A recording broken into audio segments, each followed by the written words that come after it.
deemuun dirqama keessanii. Abiyyi miti mul'ataan na dhufee waaqayyoon waanatti mijeetuma lafaa utaalee lola labsu. Akkasin barbaannu hoogganoota akkasii. Hoogganoota nu wajji mari'atee. Ilaaf ilaameen yaadarra kennannee gara gaggalchinee ilaallee gangalchinee yaada isaanii itti rafnee itti kaanee itti qamaanee itti dhuynee kadhuguus sigale. So akkasitti murtii irra kenninuu barbaanna malee hoogganoota uumaa harka ifumaa muree murteessuu miti jechuudha. Saniifuu gabbaatanii uummata keessan yeroo gabaabaa keessatti wanni kun sigale asirra geessee jettanii akka uummata keessan beeksiftan kabajaan isin gaafanna jechuudha. Kabajaan isin gaafanna jechuudha. Dalagaa jirtanii 100% hanqubaan qabaa jechuudha. Dippiloomaasiidhaan Awurooppaa, Ameerikaa, addunyaa guutuu, Afrikaa, even hanga Arabatti dalaguu jirtanii jechuudha. Kanarraa IMF maallaqa dhorkatee sigale Faransi kilabiin warrootan tujjaarri gartee boondii irraa bitan sun kasasuun qabajee itti kaaftanii sigale lola sadarkaa amma IMF lola dhaabii je'ee dhiibbaarra godhu jiru kana hunda dippiloomaasiin akka godhaa jirtan anniin beeka garuu uummanni ni beeka hin beeku uummata gabbaatanii amansiisuun burjaajii gartee fannoo wal qabatee maal jedhamu kana hunda gabbaatanii takka takkaan uummata keenya kanaafi jettanii amansiisuun dirqamaa jechuudha. Kan fudhatanii fudhata kan fudhanne duraanuu ergama addaa qabaa jechuudha. Ergama addaa qabaa jechuudha. Amma irra guddaa ololli Jaawarfaa irra deemu fannoo wajji wal ta'ee fannoo wajji maarroo ta'ee fannoo wajji miixirqishoo ta'ee jaansii galle. Bar ummata Oromoo kana piippiin gowwaa seetii bar. Fannoo itti aanaa muummicha ministeeraa Dammaqaa Mokonnon bakka gartanii qawwee hidhadhaa jee hidhachiise. Ta'a Saamminoo Tsiggee gartee osoon dhooysaan taane isteet TV irra dabarsaa. TV naannoo Amaaraatiin dabarsaa yeroo eebbisu sigale. Yeroo jaaru osoon dhokannaan qabne tateenyee TV ilaaluu turre. Tagaafa lola wayyaan illee deemtu Biraanuu Juulaa jalatti hammatamuun turre jechuudha. Kophaa jeneraala mataa isiitti godhee jechuudha Abiyyi. Maaliif boodarra gartee akka Oromoon fixuu deemu akka isaan qawween hiikkanne akka isaan deebi'anii Oromoo ciniinaniif sigale komaandii Biraanuu Juulaa jalaa baasee fannoon ifiin if hoogganuu turte jechuudha. Mee takkaa dhageessee addunyaa guutuu tana keessatti mootummaa tokko halola jiru waraana kophaa jaaree jeneraala kophaa godhee fi harraayyaan ittisaatti hin gaafatamne waraana kophaa lolchiisan takkaa dhageessee ni beektaati. Amma Mallas Zeenaawii warri beeku hoggii himu gaafa lola Eertiraa wajji godhu raayyaa ittisaa jala waamicha godhee jechuudha. Itti gaafatamaan Jeneraal Gabra Tsaadiqaan kanaa jechuudha. Isa jalatti jechuudha. Fannoon komaandii Biraanuu Juulaa jalaa hun turre jechuudha. Kophaa isii hoogganamuu turte, kophaa isii qallabamuu turte, kophaa isii qawween itti hidhamaa turte. Isiin lolumati karaa isanuu hin dhayne jechuudha. Isiin gartee warra raayyaan ittisaa ajjeese kanarraa qawwee sassaabbachuu turte jechuudha. Durumaanuu. Achiin paarlama irratti aboo jarree ati hidhachiifte jarree ati nyaachifte ummata fixaa jiraa jenna maaltu isiniin ga'e haga jijjigaa deemse haga Magdashoo ergadhee fannoo lolchiifachuu hin danda'a jee abbaan fannoo sigale namni sheeyxaanni Abiyyi Ahmad jedhamu fannoo akkasitti hidhachiise jechuudha. Lakkii fannoon tun nama jaarsa dullacha jeeftee ummata fixaa jirti. Paarlama irra dhiyeessineeti shororkeessummaa irra labsina. Hayi ilmaan kiyya irra shororkeessummaa labsitanii qabadhaa afaan keessa walii jeen sigale. Waboo fi TPLF osoon ooleen buliin shororkeessummaa jala galchee jechuudha. sigala duuba hoggii kana abbaan fannoo wadala isaa kashimallis jaamu fuudheeti naannoo amaaratti baay'anni duraa xiqqaannaan gibira oromoorraa coru buusii oromoorraa coru miskiina kana akkaawuntii sanirraa fuusiseeti maqaa kubbaa naannoo amaaraa gargaaru gargaarsa naannoo amaaraatiif fannoo akka jabeessanii leenjisan maallaqa kana naa geesse hadaraa jeeni shiballis geessee deebi'ee kaabinoota isaa qabate. So kabaayyata baasisiisee leenjisee quubsee mukannaqee akka nama fixxuu haala mijjeessaa fi jiru akka jarri kunilleen rakkinni tokkorra hin dhufne shoorarkeessummaan akka irratti lallabsiifne kadhoorkaa jiru Jawaar Mohammadii miti jechuudha. Namicha sheeyxaana kanaa jechuudha. Fannoon ammaas guyyaa jaaramtu ani siifin hima. Jeneraalota lamaa taa'ee Bishooftutti 2011 fannoo fi farra riphee lolaa jedhanii waraana woboo fakkaatu. Kakkuma wobotti gartee wanna bishaanii hoddaa bishaanii qabatee muka keessa deemu. Ka muka keessaan galle ka muka keessa rafu. Ka uummata irraa nyaatu si galee.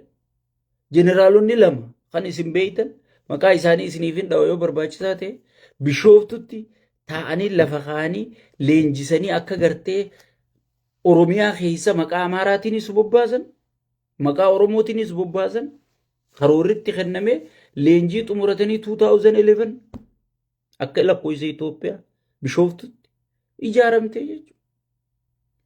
Gaafa kana Jawaar Mohammad hidha jiraa'uu jechuudha. Irraa quban qabu. Sigale. Saniifu ummanni keenya gartee waan waahirraahis quban qabne tanaa wajjin mataa keessan ifin rabbashinaa jechuudha. Fannoo abbaanis Abiyyi Ahmad Ali nama jedhamu. Namicha amma dhiiga namaa dhugu malee halkanii guyyaa hirriibni hin qabne kanaa jechuudha. Wanni isin qaqqabataniin wanni isin hayyootaaf maqaa balleessuu barbaaddan hin jirtu jechuudha. Kana hayyoonni keenya qawwee gartee bal'atte tana akkamiin walii qabna jedhanii illiitii uummata kanaa lammii biyya takkaa waan ta'aniif mari'achiisuun dirqama ta'ee jechuudha. Maaliif qabsoo takka hoggii qabsooytu fira heddummeessitaaf diina xiqqeessitee fira heddummeessitaaf diina xiqqeessitee fira heddummeessitaaf Amaaraas fira godhachuu qabda. Walaayitaa Kambaataa Soomalee hunda fira godhachuu qabda. Maaliif isaan fannoo qofa keessaa piik godhan? Waliigaltee Jaawarfaan godhan tana keessa hayyoonni keenya godhe kana keessa Soomalee jira, Amaaraa jira, Kambaataa jira, Walaayitaa jira, Tigiree jira, nama hundaa jira, sabaa sablammii warri biitti sun na laallatti jettu hundaa jira. Maaliif Amaara qofa keessaa piik godha? Waan seenarraa madaan nu idduu jirtuu fi madaa teessan bakki silmiin eeysaan laafti jennaan duufaa jedhan. Oromoon eeysaan daftee dutti jennaan Amaaraa jedhan si gale. Amaaratti maqaa dhoynaan Oromoon ka jaartii wajji rafuu jiruutu lat keessaa godhee kara ulee qabatee ce'a ni beekan. Si gale. Kanaafi Amaara kana si tuttuqan si gale. Amaarri lammii biyya teenyaati waliin mari'achuun akkamitti gartee biyya teenya baraarranna jedhanii waliin mari'achuun dirqama jechuudha. Si gale. Warri har'aa asirraa Oromoo arrabsu ifiifuu mindeeyfameeti akkuma nuti faarsee bulaa qabnutti akkuma nuti gartee sheekotii manzaraa qabnutti qeensii manzaraa qabanii jechuu isaanii. Qeensonni manzaraa gartee akkuma sheekotiin manzaraa gartee sheeyxaantichaa ergamtu qeensonni manzaraatiis sheeyxaantichaa ergamanii ummata kanarra bobbaanii jechuudha. Fakkeenya yoo na gaafate akka Daaqoon Daani'el Kibrat fa'aa sheeka guddaa isaaniiti. Sigale. Sheeka manzaraa jedhama sigale. Sheekotiin manzaraatuun ichiis ni jirti jechuudha. Taafaan Amaaraa dubbattuu jira. Taafaan Soomalee dubbattuu jira.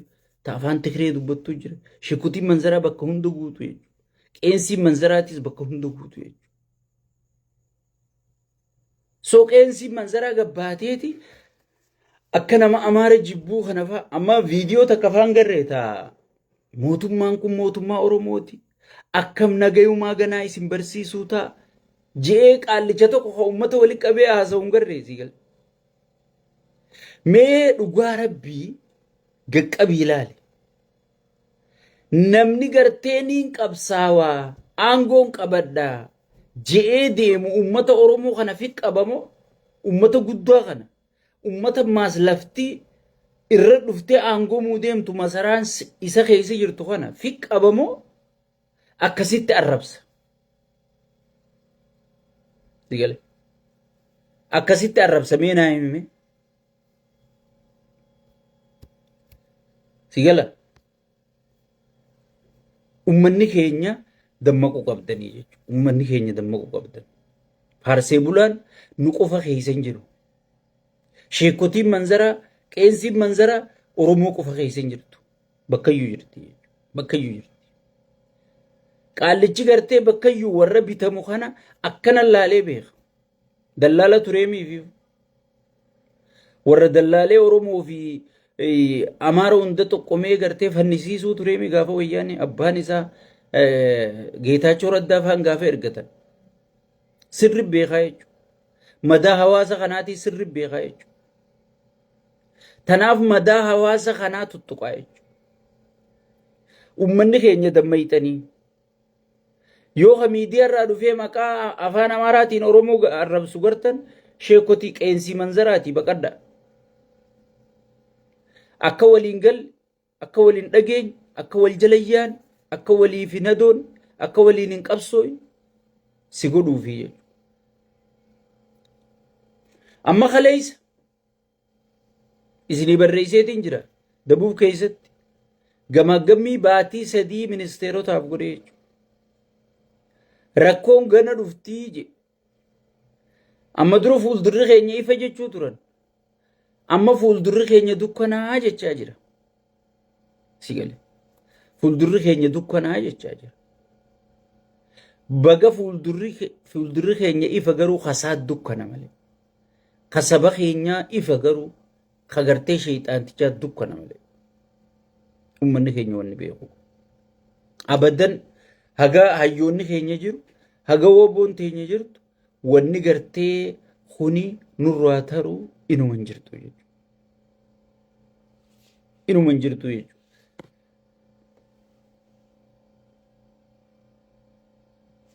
Abu Hammaar hin dalagu wanni siif hin erga jee dalagu. So inuma hin jirtu kanumaan isiniin jaa arraafi tanuma guddifadhaa. Sagantaatti aantuun hanga walii jechaanutti sheeka abbutaa baay'ee isin jaalataa baay'ee isin kabajaa tiktook irraas ni jirra karayyuu bakka isin rakkoon teessan jirtu hunda seennee baafna boleeyyan kiyya bakka namni isinitti jibu jiru hunda jala seennee baafna kanaa booda isinitti jibuun ta'e isin burjaajeessuun abadan hanga lubbuun nu keessa jirtu hin danda'amtu. Uummanni keenya baadiyyaa dhumu jira. Yaa Oromoo bahaa, yaa Oromoo dhihaa, yaa boo amantii waliin qoodin. Uummanni keenya xaragamu jira. Magaalaa Bilicii tana laalinaa diyaaspooraan rabbi sodaadha. Isiniin kadhadha. Diyaaspooraan Bilicii tana laalina. Mee hoteela isaan jaaran kana warri Oromoon mee maallaqa kamiin dhayxee mana san bulti. Oromoon mee mana kamiin maallaqa kamiin mana san dhayxee bulti. Mee naa himaa. Oromoon har'a hoteela Soofumaritti uummanni Baalee dhaqee buluu danda'a hoteela san. Uummanni Baalee dhaqee buddeen tokkochii nyaatuu danda'a gatiin isaattuu samii keessa jirti. Daabboo takkachii nyaachuu danda'a. Galiin uummata kanaa maali? Uummata kana maaltu fayyada? Maal uummanni kun fayyadamuu dandayaa je'eeti namni beekumsa qabu silaa waan uummata san barbaachisu. Uummata san amma hoteela ozoon hin taane ka barbaachisu tiraantira xaa'oo qulqullina qabdu sigalee dhiyeessii meeshaalee qonnaa dhiyeessuuf kanaatu isaan barbaachisaa jechuudha. Dachii bal'oo waan qabaniif. Dachii badhaatuu waan qabaniif. Sigalee ka isaan barbaachisu hoteela jaaruu ozoon hin taane sigalee tiraantira kana bishaan baasu maashina bishaan baasu fa'a silaa kana ka isaan barbaachisu. Amma Harargee dhaqee hoteelaan ijaaraa jira. Mee namni maaliin hoteela bula?